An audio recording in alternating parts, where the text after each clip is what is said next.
At Thanksgiving dinner in Savannah, Georgia, I felt the smell of roasted turkey and pecan pie hanging heavy in the air, the clatter of forks and glasses echoing through the dining room while the candles flickered against the polished oak table. For a fleeting moment, I thought maybe this year would be different. Maybe the tension that had filled every family gathering would loosen just enough for me to breathe. But then my mother, Karen's voice cut through the chatter like a blade. She slammed her fork down so hard the sound rang against the china, her eyes narrowing with the same fury I had known since childhood, and before I could react, she leaned across the table and slapped me, the sting on my cheek sharper than the heat of the oven behind her. My body jolted, the room froze, and even the carved turkey seemed to sit untouched in disbelief. Her words followed, each one landing heavier than the strike. "Sell the house for $100,000, or you are no longer my daughter." She said it slowly, deliberately, as if she had rehearsed the line for weeks, her lips tight, her chest heaving with the authority she always believed she carried. Across from me, my brother Ryan, the golden boy with his smug grin, leaned back in his chair and smirked, his expression dripping with the confidence of someone who had always been protected, always been chosen, always been given what he wanted. He sipped his sweet tea as though the spectacle unfolding was simply entertainment arranged for his benefit, his eyes glinting at the thought of my surrender. My heart pounded against my ribs, my hands trembled against the linen napkin in my lap, and every memory of being overlooked and cast aside pressed against me in that single instant. I was only 19, barely finding my way in a world that never seemed to welcome me. Yet here I was again, being told that I was less than family, that I was disposable unless I handed over the last piece of love and security left to me. I felt heat rising in my face, shame washing through me as the other relatives lowered their eyes, pretending to busy themselves with mashed potatoes, pretending they had not witnessed a mother strike her daughter at the very table where grace had been spoken minutes earlier. My breath caught. My throat tightened, and for a second I thought I might cry, but then something unexpected happened inside me. Instead of breaking, a strange calmness took hold. I felt the echo of my grandmother Margaret's gentle hand on my shoulder. The woman who had given me that very house on Tybee Island, the house now being dangled like bait for my brother's greed. The sting on my cheek remained, but it no longer burned as shame. It burned as fuel. I looked at my mother, her face twisted with anger, and I realized that she truly believed I would crumble, that after years of bending and obeying, I would fold once more. I turned my eyes to Ryan and saw him already imagining the keys to my house in his pocket. The weight of their expectations pressed against me like a vice, but instead of suffocating me, it sparked something else, something new. My lips curled into the faintest smile, not of surrender, but of defiance.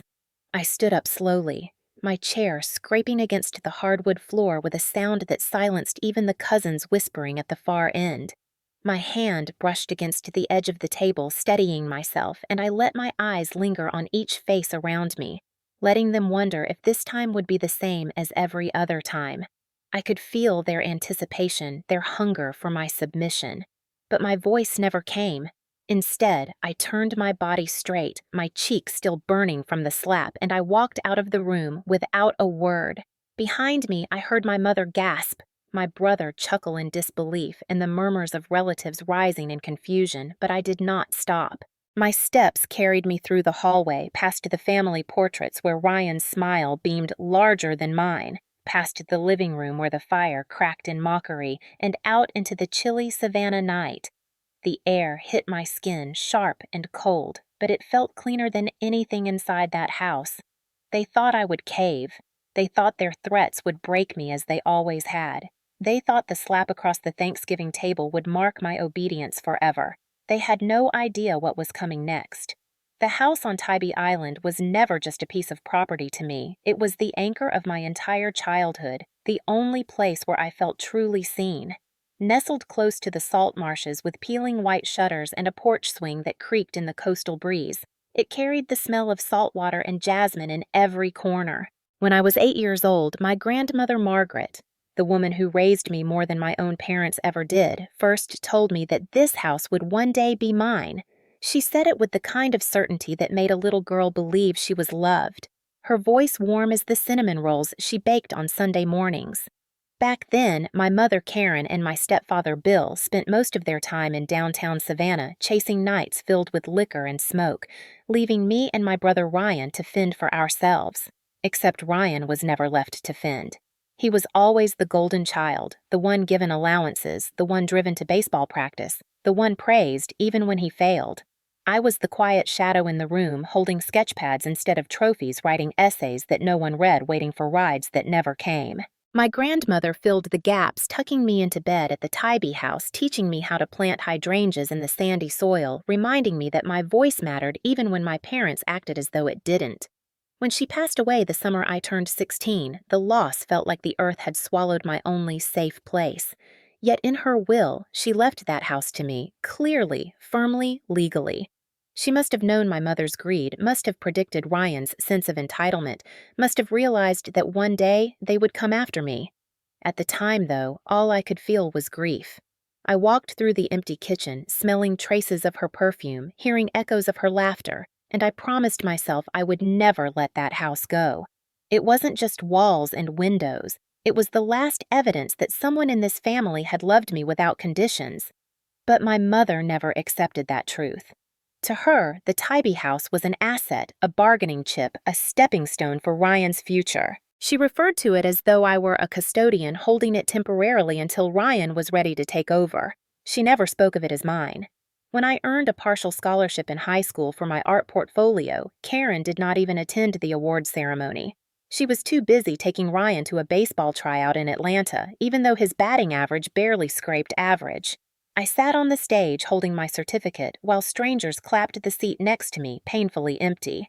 That night, I returned to Tybee and sat on the porch swing until dawn, convincing myself that Margaret's voice in my head was enough. Ryan, meanwhile, was celebrated with a new used truck for his 18th birthday. I had saved up for months to buy myself a second-hand laptop just to keep up with school assignments, piecing together odd jobs at River Street shops while he paraded through town with his friends. The pattern never changed. Every time I brought home straight A's, Karen shrugged. Every time Ryan barely scraped a C, she applauded as though he had conquered the world. It was clear to me that no matter what I did, I was never going to be chosen, never going to be enough. The Tybee house became my silent proof that I mattered, that at least one person believed in me. It was Margaret's final word against the family narrative that I was expendable. Every time I pushed open its creaky screen door, every time I lay in the upstairs bedroom listening to the waves crash against the shore, I felt her presence telling me to hold on. And so, when Thanksgiving night came and Karen demanded I sell that house for a fraction of its worth, I felt not just attacked, but betrayed on behalf of my grandmother's memory. It wasn't just about money. It was about erasing the one thing Margaret had given me to protect me from them. After my grandmother's passing, the house demanded care that my mother never intended to give, so at 17, I took it upon myself to keep it alive. The shutters needed painting, the roof leaked when summer storms rolled off the Atlantic, and the garden wilted under the July sun. I worked weekends at a cafe on River Street, brewing coffee for tourists who gawked at horse carriages and Spanish moss, sliding my tips into an envelope labeled House Fund. Each dollar was a defense against the neglect I knew my family would impose if they ever gained control. Sometimes, after long shifts, I would bike the 20 minutes out to Tybee, climb the porch steps with blistered hands, and sit on the swing listening to the cicadas until the sky bled into pink and violet.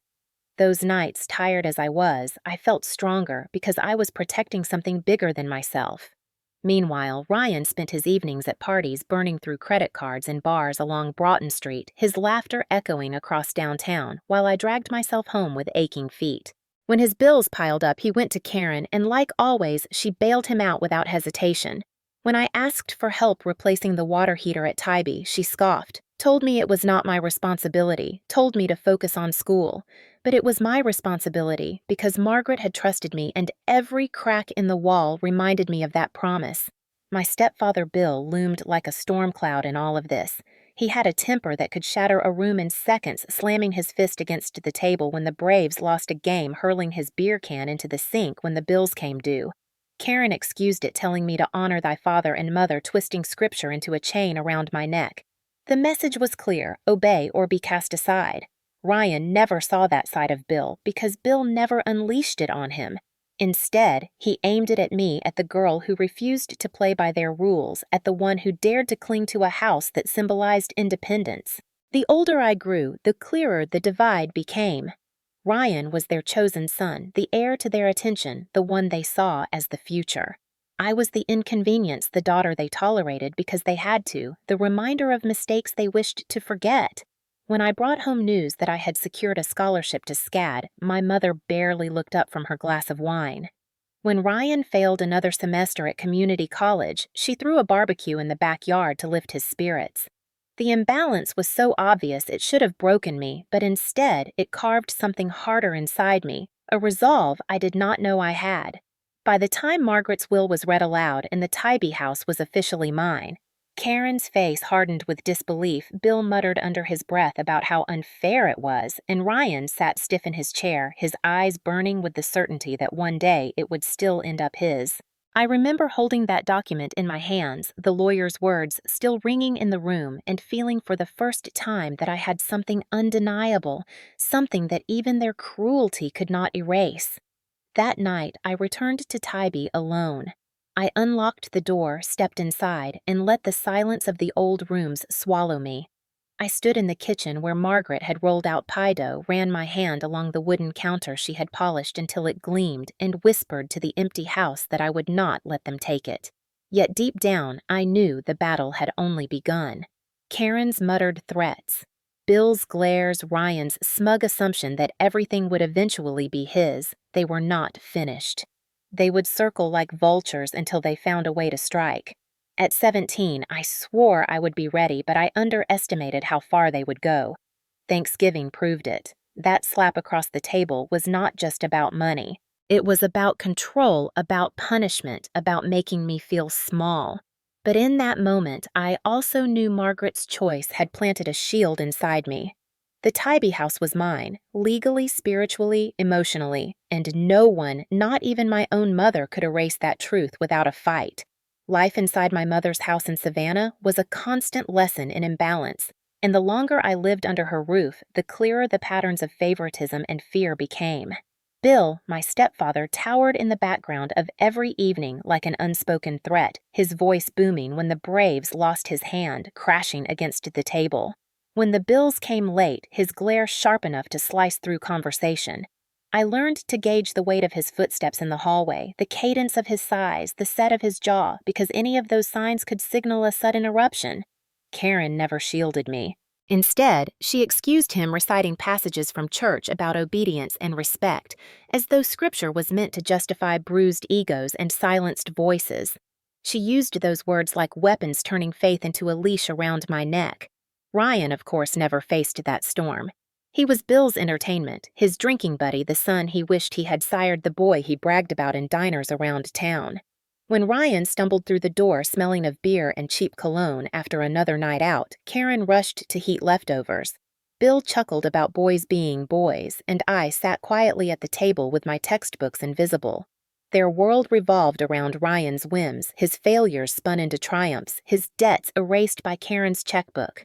Meanwhile, I shouldered responsibility they never acknowledged. At 17, I scrubbed the kitchen floor while Ryan slept until noon. I covered shifts at the cafe while he borrowed Karen's car, and I handed over my savings to patch up Margaret's house while Ryan flashed new sneakers he hadn't paid for. The hypocrisy was a rhythm so steady I could predict it. When I was a sophomore in high school and brought home a perfect report card, Karen barely glanced at it before telling me to set the table. That same week, Ryan scraped together a C average and they threw a cookout in the backyard to celebrate his hard work. When I was accepted into an honors program and asked if they could attend the award night, Karen shook her head, saying she and Bill had plans with friends. The next month, Ryan failed another math class and they surprised him with tickets to a Falcons game. Each slight cut deeper, not because I expected praise, but because it proved how invisible I was. Bill reinforced that invisibility by reminding me in his gruff voice that I was lucky to live under his roof, that my role was to stay quiet, that any complaint was disrespect. He would slam his palm on the table, lean close until I could smell the sour mix of tobacco and whiskey, and tell me that one day I would understand family comes before pride. What he meant was that their family came before me, that Ryan's comfort outweighed my existence, that their definition of loyalty was obedience without recognition. For years, I swallowed it, carrying those words like stones in my chest, nodding to keep the peace hiding in the Tybee house whenever I could escape. The older I grew, the more suffocating it became. The tighter their grip, the more unbearable the silence around me. The deeper I sank into those years, the more obvious it became that my family did not just overlook me, they actively worked to erase any spark of independence I tried to nurture. Ryan's failures were never failures, only temporary setbacks glossed over with Karen's money and Bill's hollow encouragements. When he crashed the used truck she had given him, she paid for the repairs without blinking, telling him it was important he had reliable transportation. When I asked if she could help me replace a second-hand laptop that had finally died after years of use, she scoffed and told me to take on more shifts at the cafe. Bill echoed her words with a sneer, saying that if I wanted to play grown-up, I should learn what real work felt like. Yet whenever Ryan overslept and missed his shifts at the small tech shop downtown, Karen called his boss to smooth things over, assuring them her son was under stress while I dragged myself through double shifts to keep my head above water. The favoritism was not subtle. It was woven into every interaction, every meal, every holiday. At Christmas, Ryan's gifts towered under the tree, while mine barely filled a corner. On birthdays, Ryan's parties filled the house with neighbors and friends, while mine were marked by silence, a store-bought cake if I was lucky. These slights might have seemed small to outsiders, but to me, they were daily reminders that no matter what I achieved, it would never be enough to earn their approval. The Tybee house became my only refuge, the one place they could not reach unless I opened the door. On weekends, I retreated there, patching the cracked tiles in the bathroom, painting the faded shutters, keeping Margaret's garden alive, as if by tending to her roses I could hold on to her presence. Every nail I hammered, every dollar I spent from my cafe tips reminded me that this place was mine by right and by love, not by their permission. Bill despised my attachment to that house. He saw it as a threat, a symbol of resistance he could not crush. Once, after a particularly heated argument, he cornered me in the driveway, his shadow stretching across the gravel as he leaned close, his voice low and menacing, telling me that I had better remember who kept a roof over my head. My hands shook, but I clenched them into fists, refusing to give him the satisfaction of tears. Karen stood at the kitchen window watching, and when I looked to her for support, she turned away. That was the pattern: Bill's intimidation, Karen's silence, Ryan's smirk from the sidelines. They formed a wall of complicity that left me gasping for air. I learned to keep my phone close, recording his threats when I could, tucking away the audio files like tiny shields for a war I knew was coming. Each night when I biked to Tybee and lay in Margaret's room, listening to the waves crash beyond the dunes, I promised myself that I would not let them take it. But even in those quiet moments, doubt crept in. I was 19, barely more than a girl working shifts at a cafe while carrying the weight of an entire legacy on my shoulders. They were older, louder, connected, relentless. Some nights I believed their narrative that I was selfish for holding on, that I was foolish for thinking I deserved to keep what Margaret had given me. Other nights I felt the fire rise inside me, a determination so sharp it cut through the fear. The toxic rhythm of their favoritism and intimidation was meant to break me, but instead it sharpened me, setting the stage for the confrontation I knew was inevitable. By the time autumn settled over Savannah with its damp chill and golden leaves, the tension in my family's grip around me tightened like a rope. What had begun as constant favoritism and intimidation grew into outright attempts to control every breath I took. The Tybee house stood at the center of it all, not just wood and plaster, but a battleground that symbolized whether I would have any independence at all. Ryan had grown restless with his unpaid debts and his endless failures, and Karen had convinced herself that my grandmother's gift had been a mistake that she was entitled to correct. Bill Never Subtle had become their enforcer, ensuring that pressure weighed on me from every angle. It began one night near Halloween when the streets of downtown Savannah were crowded with tourists chasing ghost tours and street musicians. I had just closed a late shift at the cafe, the smell of espresso clinging to my uniform, when I heard a knock at my apartment door. It was nearly midnight and my stomach sank when I saw Ryan leaning against the frame. His grin wide, his eyes bloodshot. He pushed past me without asking, waving a manila envelope. Inside were papers hastily drafted agreements that he claimed would make things easier. He told me to sign the house over, promising that once he sold it, he would give me a cut. His tone was oily practiced, the kind of sales pitch he had probably repeated in bars while convincing friends to lend him money. When I refused, his grin hardened. He leaned close enough that I could smell the alcohol on his breath, whispering that if I didn't do it willingly, Mom and Bill would find another way. My heart pounded, fear wrestling with fury, but I held my ground.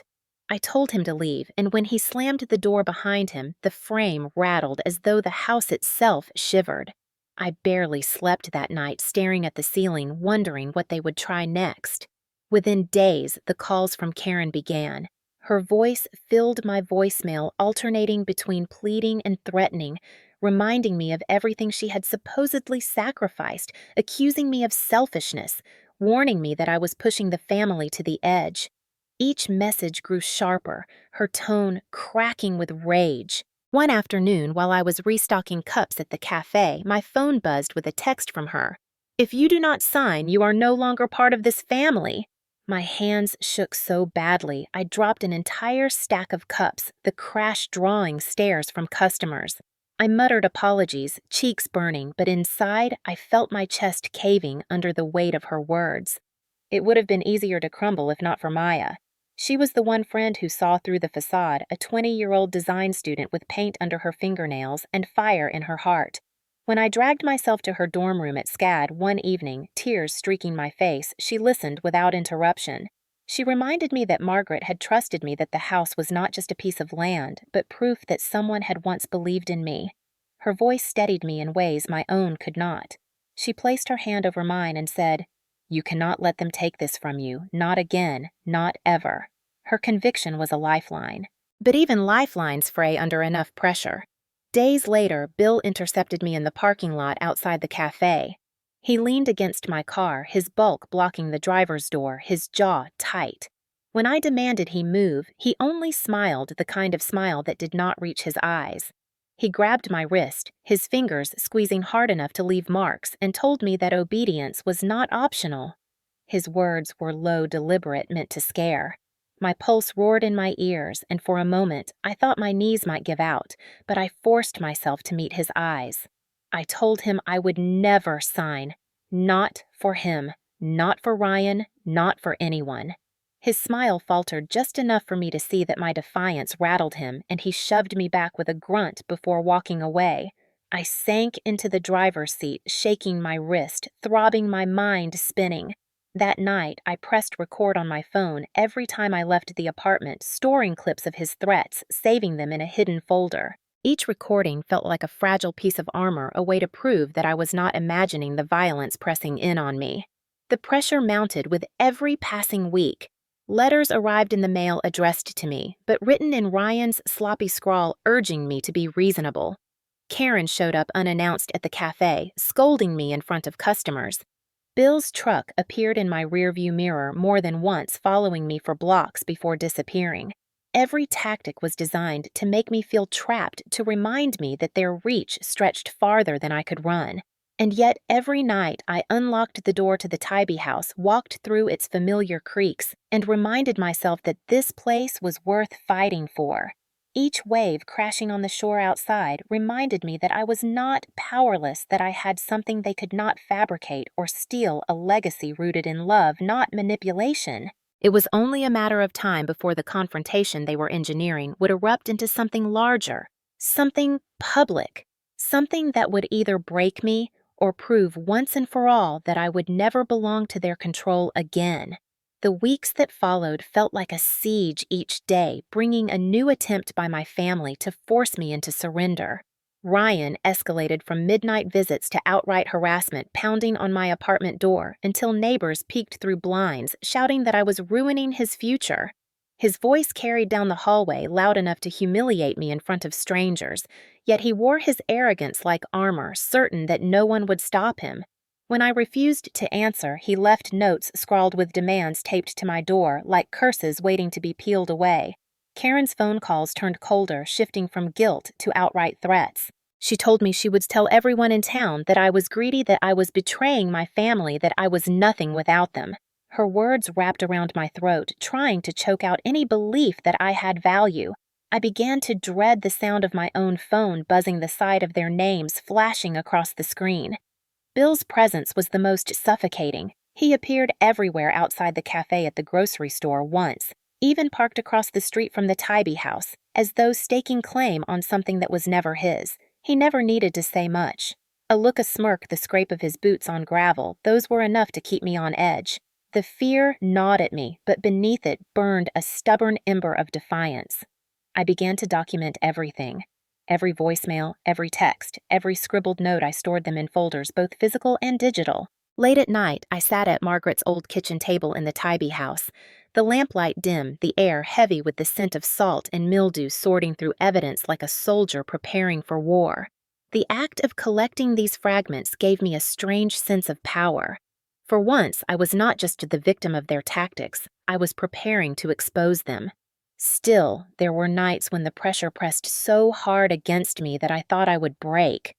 Rumors began to swirl in Savannah, whispers drifting through the narrow streets and corner stores.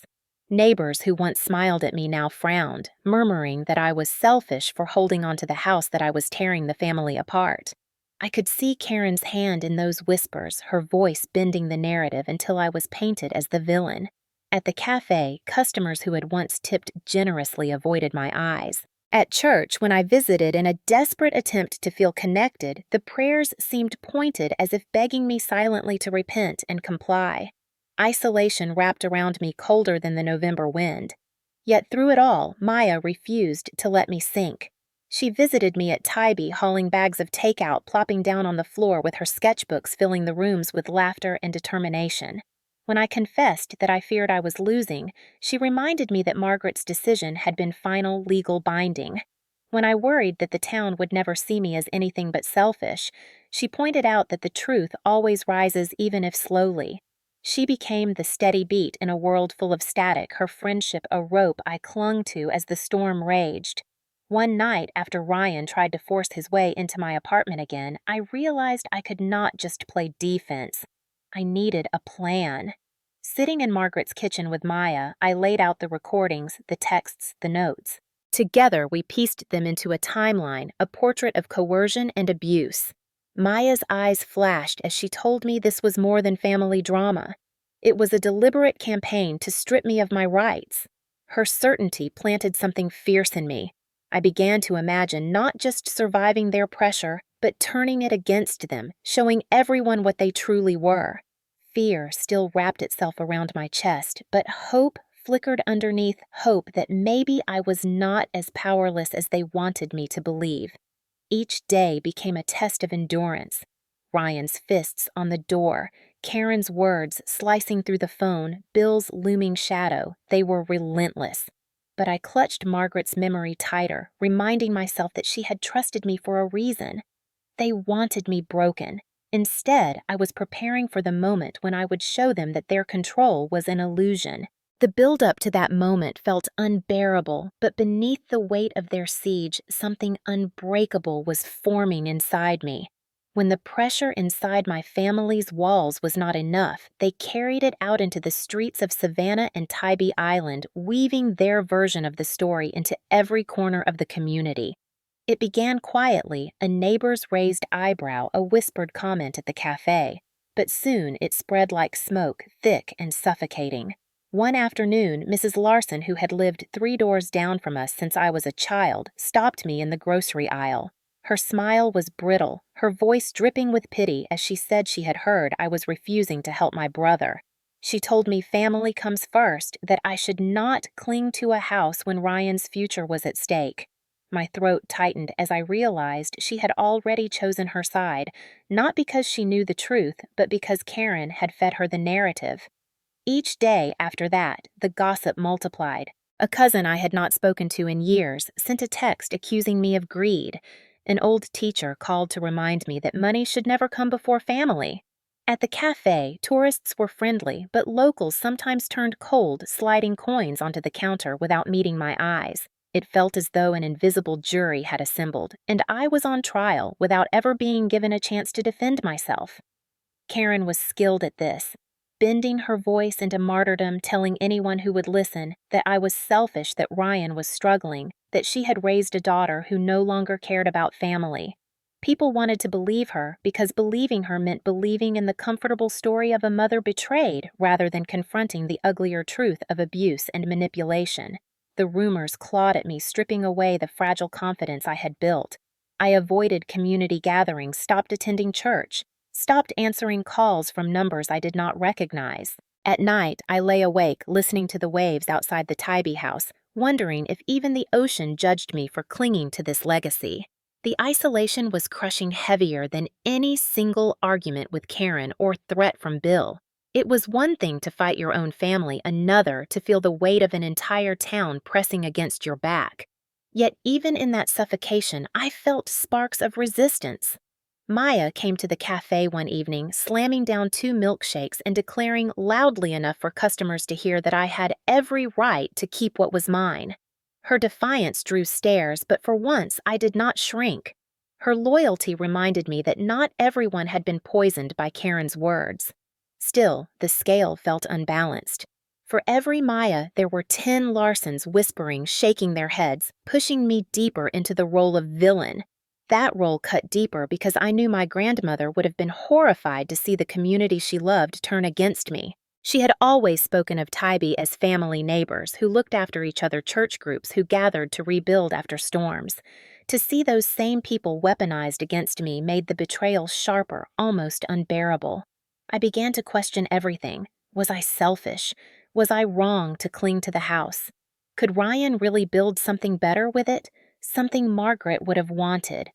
Those doubts gnawed at me, and Karen's whispers seemed to echo louder each time I faltered. I knew I was standing on the edge of either surrender or defiance, and I could feel the town waiting to see which way I would fall. The turning point came one Thursday afternoon at a small coffee shop in downtown Savannah, where I often stopped after classes. I had barely taken a sip from my cup when Sarah, a woman who used to babysit me when I was little, walked over with a frown creasing her face. She did not even bother with pleasantries before asking if it was true that I was hoarding the house, that I was keeping Ryan from a chance to rebuild his life. Her words were laced with disappointment, as if she had already judged me guilty. I stammered something about how things were complicated, but the look on her face told me she had already made up her mind. I left my coffee untouched, the doorbell above the shop ringing behind me like a gavel sealing another verdict against me. The shame sat heavy in my chest, and by the time I reached Tybee that evening, my hands trembled so badly I could barely fit the key into the lock. Messages kept piling up. 10 one day, 20 the next, each one a variation of the same accusation. Greedy, selfish, ungrateful. Even my inbox filled with emails from distant relatives, some of them barely more than strangers lecturing me about family duty. It felt as though Karen's voice had multiplied, echoing in 1,000 mouths. I began to screen every call, every knock on the door, shrinking further into isolation. Yet just as the walls threatened to close completely, Maya showed up at my apartment one night with takeout containers balanced in her arms and fire blazing in her eyes. She tossed her bag onto the couch and told me point blank not to let their words sink into my skin. She reminded me of every time Karen had overlooked me, every moment Bill had tried to intimidate me, every celebration Ryan had received for doing nothing. She said Margaret had left me that house because she knew I was the only one strong enough to preserve it. Her conviction steadied me when I had almost lost my own. We sat on the floor eating noodles while she sketched ideas for how I could eventually redesign the house, turning pain into possibility. Her vision gave me a glimmer of hope. It struck me then that if I kept fighting on their terms, they would win because their battlefield was rumor and intimidation. If I wanted to survive, I needed to change the game. The idea came slowly, but once it surfaced, I could not let it go. I began to imagine what it would look like if I gathered all the evidence, the voicemails, the texts, the recordings of Bill's threats, and placed it in front of the people who had judged me. Not just in private, but publicly where the truth could not be twisted. The thought made my pulse quicken with both fear and excitement. For the first time since Thanksgiving, I felt like I had a weapon of my own. Karen thought her whispers would drown me, but she had forgotten that I had my grandmother's will, my recordings, and my own determination. The rumors had pushed me to the edge, but they had also given me clarity. I realized I was not fighting just for the house. I was fighting for my voice, for my right to exist outside their control. And when the moment came, I swore I would no longer walk away in silence. I would stand, and the whole town would hear the truth. After weeks of suffocating under the weight of whispers and threats, I realized that surviving meant more than simply enduring it, meant fighting back with precision. I could no longer wait for Karen and Bill to corner me or for Ryan to pound on my door in the dead of night. I needed a plan, something smarter than their bullying, something that would expose them for what they were. The first step was finding someone who understood the law better than they did. That was when I made an appointment with Patricia Green, a lawyer in downtown Savannah known for taking on difficult family disputes. Her office was small, tucked between an antique shop and a bakery. But when I walked in, I felt an unexpected surge of safety. Patricia was in her 40s, sharp-eyed, her desk stacked with folders, her manner brisk but kind. I told her everything, the slap at Thanksgiving, the constant harassment, the rumors, the threats. She listened without interrupting, tapping her pen against a legal pad, and when I finished, she leaned back and said something that shifted the ground under my feet. "The house is yours, Emma, legally fully without question." She pulled out a copy of my grandmother Margaret's will, which I had brought with me, and walked me through it clause by clause. Margaret had left the Tybee property to me without contingencies. No one, not Karen, not Bill, not Ryan, had any claim. For the first time in months, certainty replaced fear. Patricia warned me that they might still push that intimidation was their weapon, but the law was clear. It was a strange relief, like discovering that the foundation under my feet was made of stone, not sand. I left her office with copies of the will and her business card burning in my pocket, clutching them as though they were armor. That night, I sat in Margaret's kitchen with Maya spreading the papers across the table. Maya's eyes widened as she scanned the legal language, her lips curving into a smile that carried both pride and defiance. "This is your shield," she said. "They can twist stories all they want, but they cannot erase this." I nodded, but I knew a shield alone was not enough. Karen was too skilled at weaving narratives, Bill too quick with threats, Ryan too entitled to accept defeat. I needed not just to defend myself, but to counterattack, to show the community the truth they refused to see. That was when I decided to begin collecting everything, not just for my own protection, but for eventual exposure. I organized the voicemails into folders labeled by date. I transcribed the text messages onto paper. I saved the notes Ryan had scrawled and the recordings of Bill's intimidation. It felt tedious and exhausting, but with every file added, I felt a small spark of control. Each piece was a brick in the wall I was building to protect myself. Yet fear lingered. I worried what would happen when I unveiled it all, how Karen would retaliate, how Bill would rage. Still, the fear no longer paralyzed me. It coexisted with determination, twisting together into something sharper. For the first time, I was not waiting for them to dictate the next move. I was planning mine. Once I had the will and the evidence organized, the question became how to use them. Patricia advised patience, telling me that exposure works best when the other side believes they hold all the cards. That advice rattled in my mind as I biked back to Tybee, the salt air filling my lungs, the waves crashing against the shore as though echoing my heartbeat. I realized I could not just wait for them to show up again.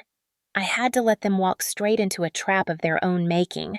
So I began to act normal, or at least as normal as I could manage under the circumstances. When Karen called again, demanding that I sell, I answered calmly, letting her spew threats while I recorded everything. When Ryan appeared on my porch with new contracts, I pretended to read them, nodded along, and told him I needed more time, all while tucking his sloppy demands into my growing folder of evidence. Bill followed me one evening after work, and instead of running, I pulled into a well-lit parking lot and let him approach phone recording tucked in my pocket as he grabbed my arm and hissed that I had better obey. Each interaction, as terrifying as it felt, became another weapon. Maya helped me store digital backups on a drive hidden beneath a floorboard in the Tybee house. It was not just paranoia, it was survival. In the meantime, Patricia began reaching out quietly to local contacts. She knew officers in Savannah who had seen Bill's temper firsthand, and she advised me to keep them in the loop. Officer Daniels, a broad-shouldered man with a calm voice, agreed to review my recordings. His presence gave me another sliver of confidence. I was no longer alone against them. I had allies forming a quiet circle of support. Still, the emotional weight was immense. Some nights I collapsed into bed, my chest heavy with dread, terrified of what would happen when the storm finally broke. But then I would remember the slap across the Thanksgiving table, the sting on my cheek, the smirk on Ryan's face, and the fear would curl into anger. That anger gave me strength. By the time November ended, the plan was set in motion. Patricia told me to be ready because eventually Karen's obsession would push her to escalate in public. When that moment came, we would be waiting. I imagined it often, the confrontation that would force the truth into the open. In my mind, I saw the look on their faces when they realized the story they had spun had unraveled, when the community that had turned against me would finally hear the proof. It was a dangerous hope, fragile and terrifying, but it was also exhilarating. For the first time, I felt like I was not just enduring their abuse, but preparing to end it. The Tybee house. Margaret's house would not be lost. It would be the stage on which the truth was revealed. It was the first Friday of December when the confrontation finally arrived, though it felt like Thanksgiving all over again, with the same simmering tension at the table now spilling into my home. The morning had been quiet, the air on Tybee cool and damp, the waves muted by fog. I was restocking shelves in the small pantry when the front door banged open without warning. Karen swept in first, her face hard as granite, Bill stomping behind her with his boots, leaving clumps of sand on the floor.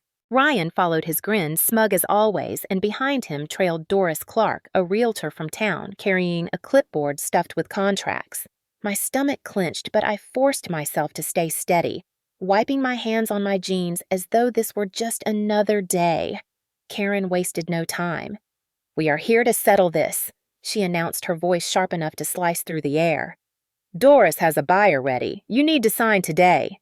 Bill nodded, folding his arms like a bouncer outside a bar, while Ryan leaned against the wall with a smirk, muttering about how he already had big plans for the money.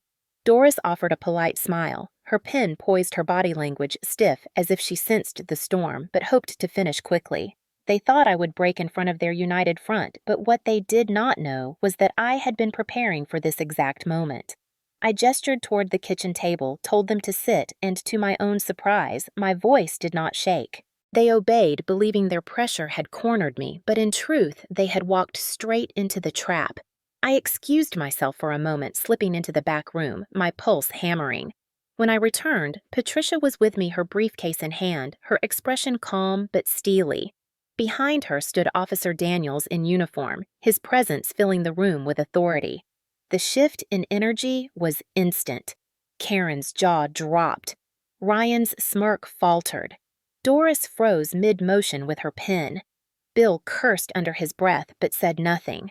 Patricia set her papers on the table and spoke evenly. "This meeting is now being documented. Emma has asked me to represent her." She turned to Doris and added, "I would strongly advise you not to proceed with any transaction until you are aware of the facts." Karen's face flushed crimson. "This is family business," she snapped, but Patricia only shook her head. "Not when it involves coercion and property law," she said. At that moment, I reached into my bag and pulled out a small speaker. My hands trembled slightly as I pressed play. Bill's gravelly voice filled the room, his threats recorded clear as day. "You will do what we say or else." The next clip was Karen's shrill command on Thanksgiving, the slap audible, followed by Ryan's mocking laugh. The air went dead silent except for the echo of their own voices betraying them. Doris lowered her clipboard slowly, her eyes darting between us, her face paling. Patricia looked at Officer Daniels, who stepped forward, his voice calm but firm. "This is evidence of harassment and abuse." Bill stiffened, muttering about lies, but even he could not deny what was playing. For the first time in years, I watched fear flicker in his eyes. I looked directly at Ryan, who was fidgeting, now his confidence draining. "You cannot control me anymore," I said, my voice firm. "This house is mine, and so is my life." For a long moment, the only sound in the room was the faint hum of the speaker as the last recording clicked off, leaving behind a silence so heavy it pressed against my ribs. Karen was the first to break it, her voice trembling with rage as she spat that I was betraying my family, that airing private matters was unforgivable. But her words rang hollow against the evidence still lingering in everyone's ears. Doris looked shaken, clutching her clipboard like a shield, stammering that she had not been informed of any dispute and that she wanted no part of this. She tucked her papers back into her bag and hurried for the door, her heels clicking on the wooden floor as if marking her retreat. Ryan lunged forward, pointing at me with a finger that trembled more from fear than anger. "You ruined everything!" he shouted, his voice cracking. "Without that money, I am finished." I held his gaze steady, answering calmly. "No, Ryan, you ruined yourself." The words seemed to hang in the air like a gavel, final and undeniable.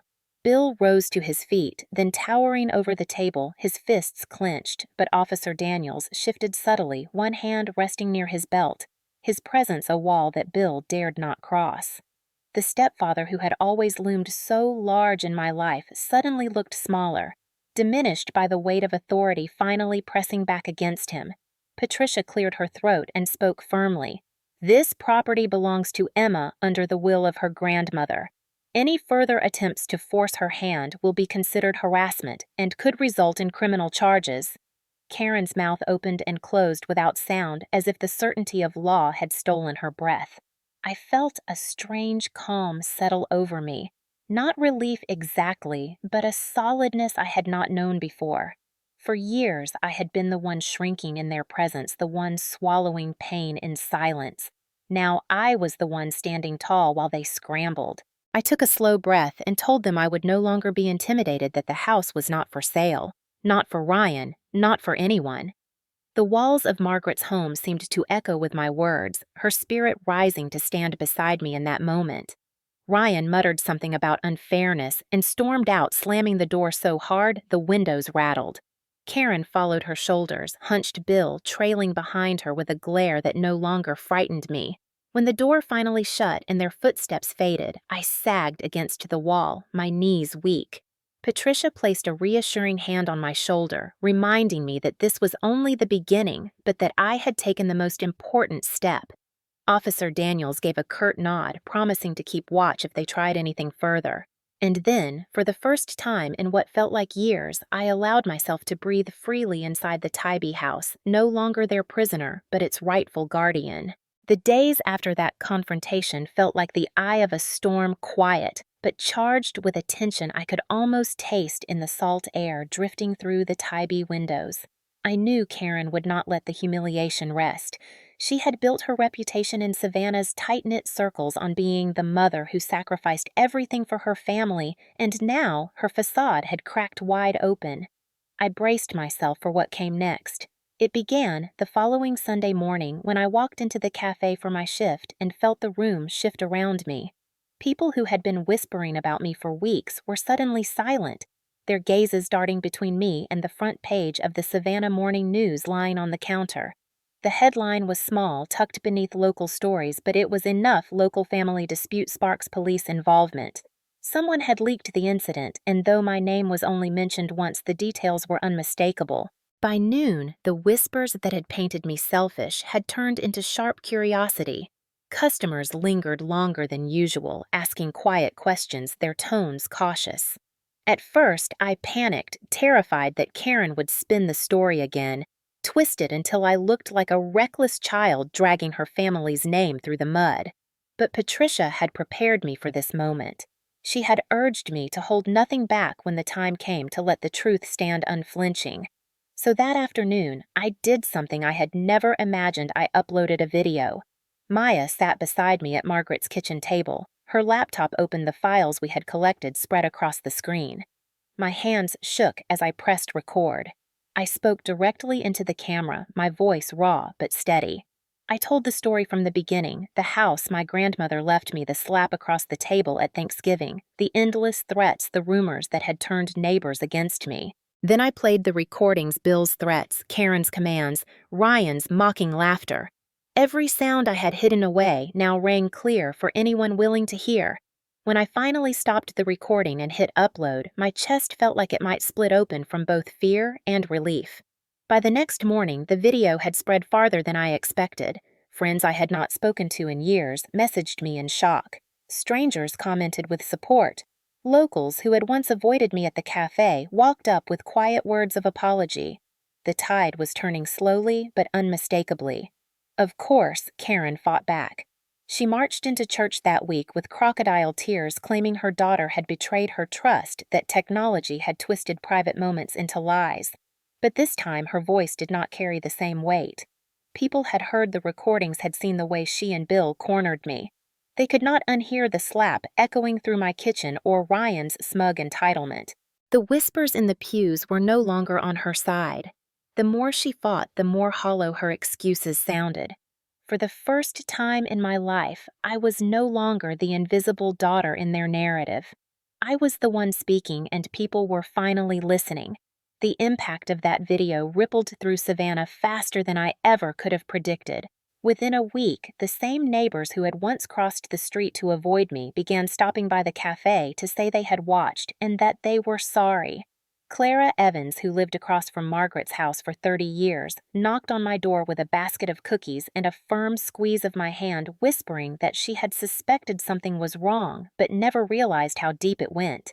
Even Leonard Hayes, the gruff grocer from the farmer's market, pulled me aside one Saturday to say he had told everyone at the co-op that Nolan, my grandmother's late friend and ally, and Margaret had built that house for me, not for Karen, not for Ryan. Each word of support chipped away at the isolation that had wrapped around me for months. But the public exposure did not just change how people treated me. It changed how they treated Karen and Bill. They could no longer play the role of long-suffering parents. Instead, they found themselves the subject of uncomfortable stares in grocery aisles, whispers in church pews, and questions they could not answer at community meetings. Their own friends began to distance themselves, unwilling to be tied to the ugliness of abuse laid bare for all to see. Ryan bore the brunt of it too. His job prospects dwindled once Spencer Cole, his boss at the tech startup, saw the video. Spencer called him into the office, asked him point blank about the threats, and when Ryan stumbled over excuses, Spencer cut him loose. Suddenly, the golden boy had no golden future, and he blamed me for all of it. He sent furious texts late at night, cursing me, swearing I had ruined his life. I saved every single one, though I no longer trembled when I read them. They were proof of his downfall, not mine. Meanwhile, Patricia guided me through the legal fallout. She filed for a restraining order against Bill after another recording surfaced of him threatening me outside the cafe. Officer Daniels backed her, and within days, Bill was ordered to keep his distance. The man who had once controlled every room with his booming presence was reduced to muttering in the shadows, his power stripped by law and community alike. Karen, faced with dwindling allies and a husband under scrutiny, began retreating into silence. The woman who had once weaponized gossip now found herself the subject of it, her calls to friends going unanswered, her volunteer position at the church quietly rescinded. I should have felt triumphant, but the truth was more complicated. Watching them unravel stirred a mix of emotions, relief, anger, pity, and a deep exhaustion that settled in my bones. Yet, amid the chaos, something inside me solidified. For the first time, the story being told in Savannah was not theirs. It was mine. People began to see me not as the selfish daughter who refused to sell a house, but as a young woman who had endured and fought back. Strangers came up to me in the street to say my courage gave them strength. One older woman clasped my hands and whispered that she had lived through similar abuse decades ago and wished she had spoken out. That moment nearly broke me because I realized the battle was never just about a house. It was about showing others that silence is not survival. As Christmas lights began to flicker along River Street, I walked through the city knowing that while my family's reputation had cracked my own, had been reborn. Public exposure had not only freed me from their control, it had reshaped the very community that once turned its back on me. The fallout arrived like the slow collapse of a building that had been cracked for years, each brick of my family's facade tumbling one after another until nothing remained but rubble. Karen and Bill had always walked through Savannah with their chins high, convincing everyone they were pillars of sacrifice and faith, but after the video and the restraining order, people looked at them differently. At the grocery store, I heard whispers trail behind them, neighbors muttering about how they could do that to their own daughter. Karen tried to ignore it, clutching her purse and rushing down aisles, but the weight of reputation is heavy in a small town, and hers was now in shreds. Bill's decline was sharper.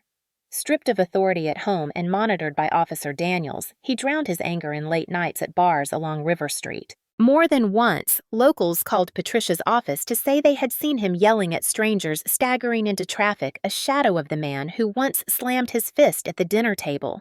Eventually, after one drunken fight outside a dive bar, he was arrested again this time with no Karen to smooth things over. Ryan flailed hardest of all.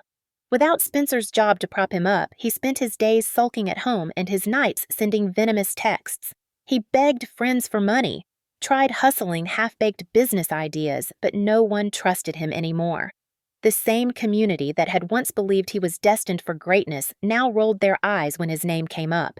The golden boy had tarnished, and he blamed me for every speck of rust.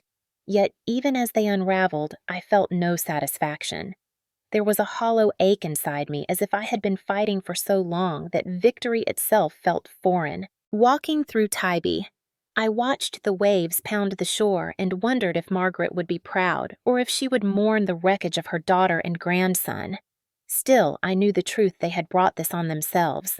The community that once turned on me now began to shift.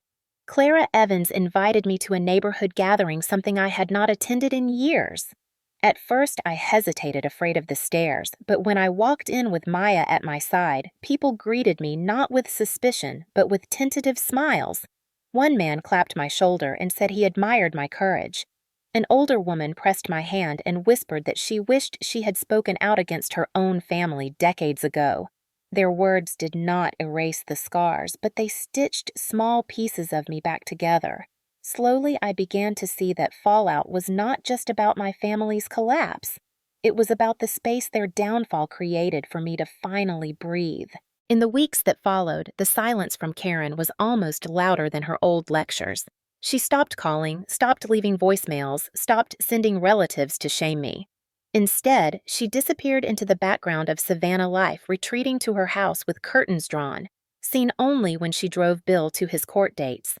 The woman who once commanded every conversation with her sharp tongue now avoided eye contact, her voice reduced to whispers in grocery aisles.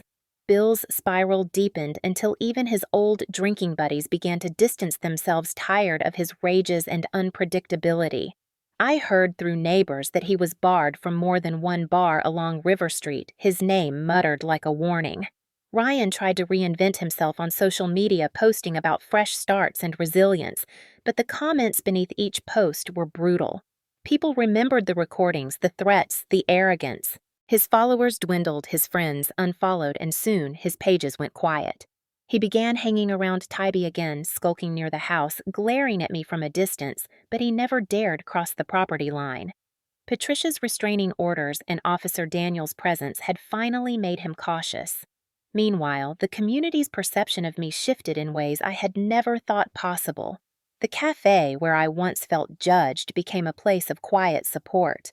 Regulars slipped notes of encouragement onto the counter, some tipped more generously, others simply offered warm smiles that told me they saw me differently now. At church, where Karen had once tried to shame me, the pastor approached me quietly after service, telling me he admired my strength and that my grandmother would be proud. That moment nearly undid me because for the first time in years, I felt like I belonged without having to bend or break to please anyone. The fallout had left scars. My family fractured. My name tangled in headlines, my nights haunted by memories of fists on tables and slaps across my face. But it had also cleared the air. I no longer lived under the weight of their expectations. The Tybee house stood firm against the salty wind, its shutters freshly painted, its garden slowly reviving under my hands. Every nail hammered back into place, every flower blooming again felt like a small defiance, a way of telling Karen, Bill, and Ryan that their control was finished.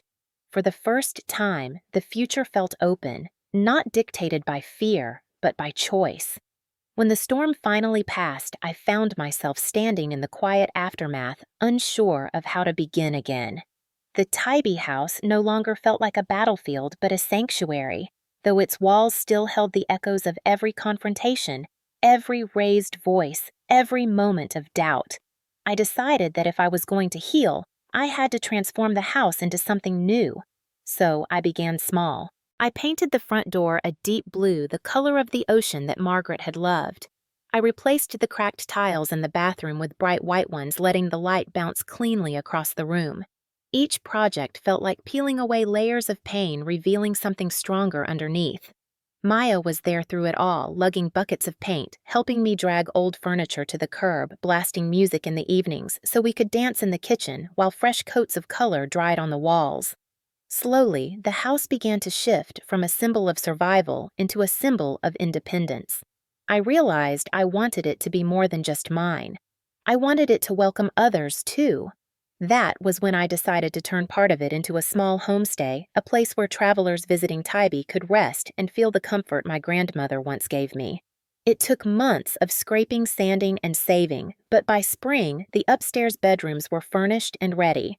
Guests arrived, drawn by the charm of the island, and I watched them fall in love with the creak of the porch swing, the scent of salt drifting through open windows, the quiet lull of waves at night. Their joy became part of my healing. At the same time, I pursued something Margaret had always nudged me toward: education. Encouraged by Maya, I enrolled in a design program at Savannah Technical College focusing on interior design. I wanted to learn how to take broken spaces and make them whole again, just as I had done with the house. My days were full classes in the morning, guests checking in at the homestay in the afternoon, late-night sketching sessions with Maya over coffee. For the first time in years, exhaustion felt purposeful rather than crushing. The community began to embrace me in ways I never expected. Neighbors who had once believed Karen's lies now dropped by with flowers for the garden or asked for advice on remodeling their kitchens. The cafe where I had once felt like an outcast became a place where customers congratulated me on my courage. Even Clara and Leonard organized a small event at the store where my story was shared as an example of resilience. Standing there speaking to a crowd of people who had once doubted me, I felt something loosen in my chest. The shame I had carried for so long dissolved into pride. Healing did not erase the scars, but it gave them meaning. Karen and Bill faded further from my life with each passing month. After Bill's arrest, he kept a low profile, his presence shrinking until he was little more than a rumor in bars I no longer visited. Karen sent one final message, short, cold, unsigned: "You made your choice." I never replied. Ryan drifted too, his anger burning out once the community stopped listening. His social media accounts went dark, and I heard he had left Savannah chasing opportunities that never seemed to stick. Their absence was both strange and liberating. For so long, my life had revolved around their moods, their demands, their control. Without them, silence filled the gaps, and that silence was peace. Some nights, sitting on the porch swing under the stars, I still felt grief creep in, not for them, but for the family I had never truly had. Yet grief gave way to gratitude as I remembered Margaret, the woman who had believed in me enough to leave me her house. I whispered to her memory, often telling her that I was safe, that I was building something beautiful, that she had been right to trust me. The house stood as proof that love could outlast cruelty. By summer, Maya and I had begun to dream bigger. Over iced tea in the garden, she proposed we start a business together, combining her eye for art with my growing skills in design. We called it Coastal Roots Creative, a small firm offering design services to local shops and restaurants. Our first project was a rebrand for a bakery in downtown Savannah, and the response was overwhelming. Soon, more businesses called drawn by our fresh approach. For the first time, I saw a career stretching out before me built not on surviving my family's abuse, but on my own talent. Healing and independence were not just about escaping the past. They were about building a future that felt authentically mine. Each sketch, each project, each satisfied client was a brick in that future. I no longer measured myself against Ryan's hollow achievements or Karen's impossible standards. I measured myself against who I had been a year ago, trembling, silenced, cornered, and who I was now, steady, purposeful, free.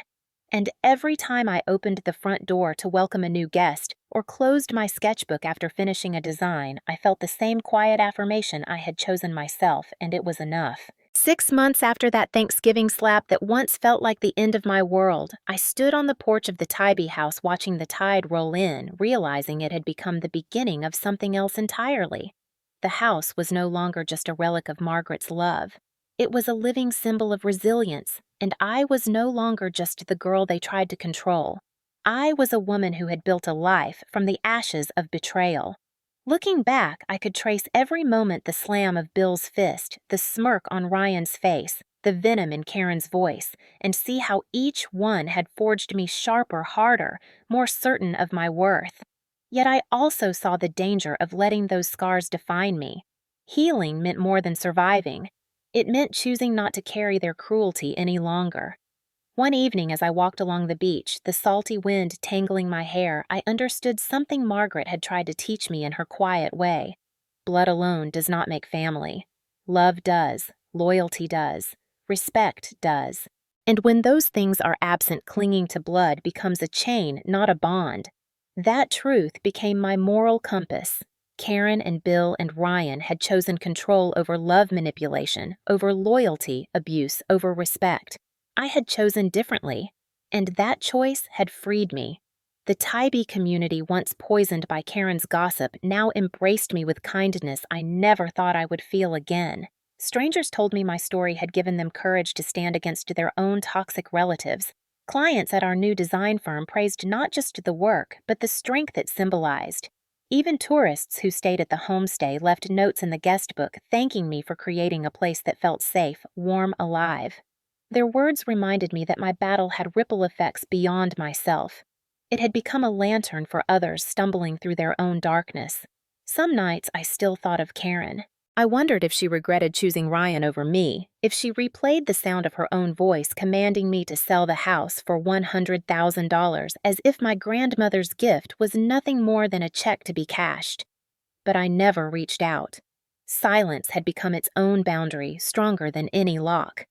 Bill faded into obscurity, another man consumed by anger and alcohol, while Ryan drifted away chasing dreams that dissolved like smoke. They had written themselves out of my life, and I let them stay gone. My story was no longer tethered to theirs. Standing in the living room, one bright morning sunlight streaming across fresh paint and polished wood, I realized the greatest act of revenge had not been exposing them or winning in front of the community or watching their reputations crumble. The greatest act of revenge was living fully without them, thriving, smiling, building, choosing joy where they had chosen bitterness. Margaret would have been proud. I whispered it often, gazing at her old photographs on the mantel, promising her that the house she entrusted to me was safe, loved, alive. And in those whispers I felt her presence soft and steady, reminding me that I had never truly been alone.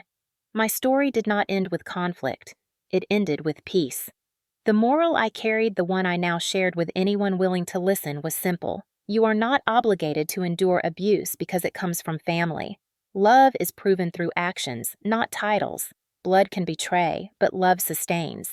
When you choose yourself, when you set boundaries and refuse to surrender your worth, you do more than survive. You create a life where healing and independence thrive. And that is a life worth fighting for. As I locked the door to the Tybee house one evening, the waves whispering beyond the dunes, I thought of everyone still caught at tables where fists slam and voices cut, and I wanted to reach through the screen of time and tell them, stand up, even if your hands tremble, even if the whole town whispers against you. Stand up because your voice matters. Your freedom matters. Your peace matters. My grandmother gave me a house, but what she really gave me was a lesson that legacy is not money or property. It is courage passed from one heart to another. And now I pass it on to you. If you have ever had to stand against a toxic family, if you have ever felt invisible at a table where you should have been loved, know this: you are not alone and you are stronger than you think. If you have stayed with me through this entire journey from the slap across the Thanksgiving table to the moment I finally claimed peace in the Tybee house, then you already know that this was never just about property or money. It was about dignity, about boundaries, about refusing to let family become a prison. And now, I want to turn to you because I know I am not the only one who has faced an ultimatum at a family table or endured the crushing silence of being dismissed and belittled by the people who were supposed to protect us. Maybe your story is different. Maybe it was not about a house but about an inheritance, a job, a tradition, or even just your right to be seen. Maybe the words hurled at you were not the same as the ones Karen spat at me, but I know they left marks all the same. So I want to ask you something. Have you ever faced a moment when your own family demanded that you give up a part of yourself, your dream, your independence, or else be cast out? Did you bow under the weight, or did you stand even as your hands shook? I would love for you to share your story in the comments, not just for me, but for everyone watching, because sometimes the only way we find the strength to fight our own battles is by hearing how someone else fought theirs. This channel is not just about my voice. It is about creating a community where stories of survival and resistance can be told without shame. So, if you are comfortable, leave a comment, even if it is just one sentence, because your words might be the lantern that helps someone else find their way through a dark hallway of silence. And if you found yourself holding your breath during this story, if you felt your chest tighten when I described the sting of that slap, or if your heart surged when I finally said no more, then please tap the like button because it tells me these stories matter to you. It tells me to keep sitting at this microphone, to keep peeling back the layers of pain and resilience, to keep sharing until none of us feel alone in our battles anymore. And if you are new here, if this is the first story you have heard on this channel, I invite you to subscribe not just as a gesture of support, but as a promise to yourself that you will keep seeking stories that remind you of your own strength. Hit that bell so you will know when a new story arrives, because sometimes the moment you need courage most is the moment a voice on the screen reminds you that courage is possible. I know many of you watching are in your 50s, 60s, even 70s, and you carry decades of stories of your own. Do not underestimate the power of sharing them. You have walked through marriages, divorces, illnesses, estrangements, reconciliations. You have faced betrayals and triumphs I can only imagine. And there is someone out there, maybe much younger, maybe sitting alone in their room tonight, who needs to hear that you endured and survived. So please take a moment after this video ends and write something in the comments, even if it is just a small memory. It matters more than you know. And one more thing, if you know someone in your life right now who is struggling with a toxic family, who is being silenced or manipulated, consider sharing this video with them. Maybe hearing about a girl in Savannah who refused to sell her grandmother's house for $100,000 will be the spark that reminds them they can stand too. Sometimes healing begins with realizing you are not crazy, you are not weak, you are not alone. That realization can come from a friend's hand, a stranger's smile, or even a story on a screen. I am grateful you chose to sit at this table with me to listen to, feel, to remember. I do not take that lightly. So as I close this chapter, I invite you to help me open the next one. Comment, like, subscribe, share. But most importantly, keep living your truth no matter how many voices tell you it is selfish. Because the truth is, this survival is not selfish. Boundaries are not betrayal, and independence is not ingratitude. It is the way we honor the people who believed in us when others did not. It is the way we honor ourselves. Thank you for watching, thank you for listening, and thank you for being brave enough to stay.